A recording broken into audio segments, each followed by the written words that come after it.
Pendeta minta 300 ayat Al-Quran dihapus karena bahaya. Selamatkan kami, aku, istriku, anakku, keluargaku dari api neraka ya Allah.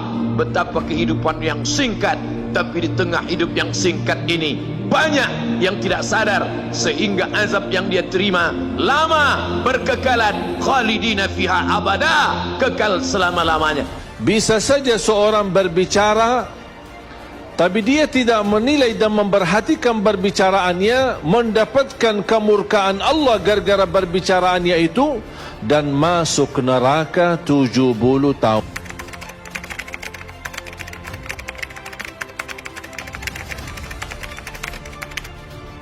Nabi dan Rasul, hari ini orang itu dikatakan bodoh, hari ini dia dikatakan goblok, hari ini dia dikatakan kamu tolol sekali. Mengapa tidak kamu pakai kekuasaanmu? Mengapa tidak kamu pakai kesempatan? Hidup hanya sekali, pakailah sesuka hati.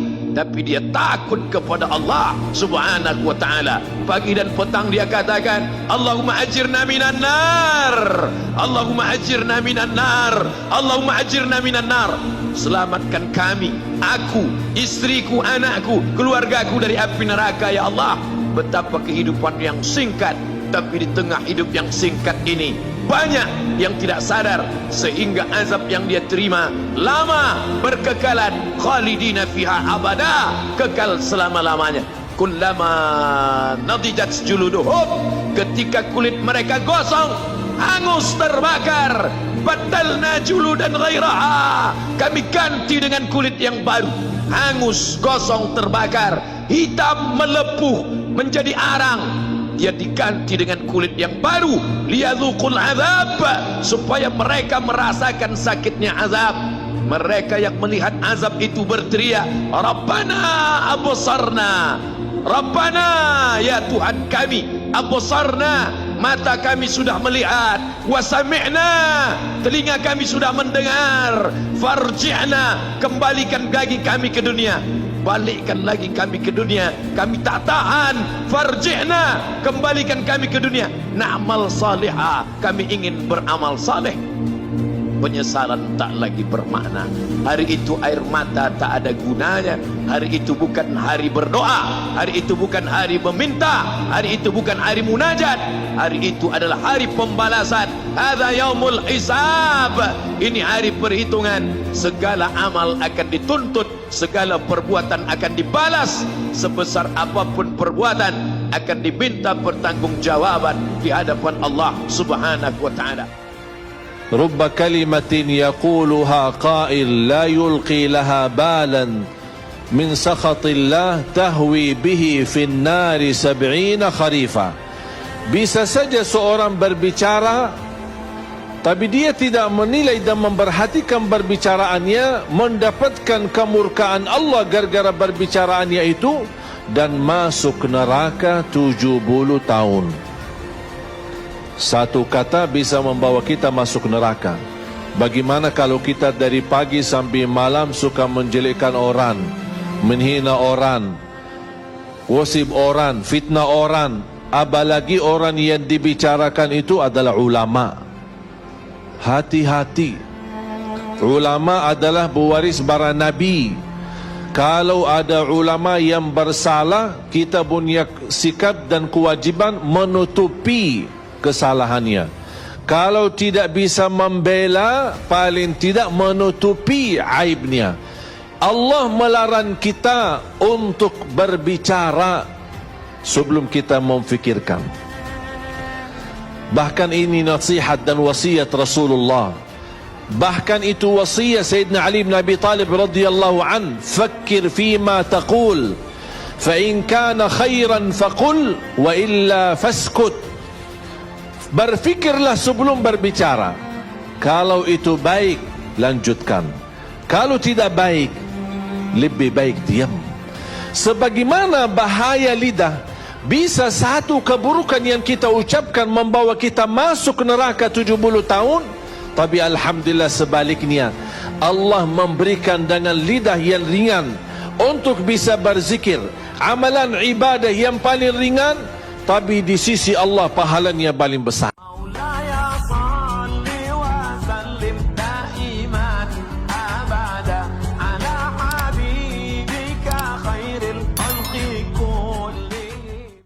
Pendeta minta 300 ayat Al-Quran dihapus karena bahaya. Hilmi Firdausi terlihat siapa yang sebenarnya radikal.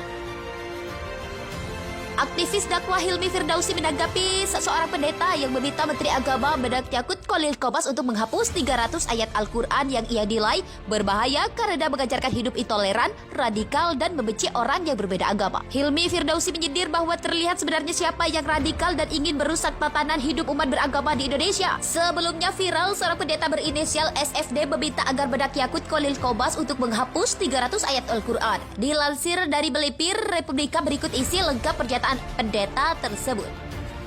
Saya sudah berulang kali mengatakan, dan inilah Menteri Agama yang saya kira punya toleransi dan damai tinggi terhadap minoritas. Mohon maaf Pak Menteri Agama, agar situasi yang seperti ini dikondusifkan.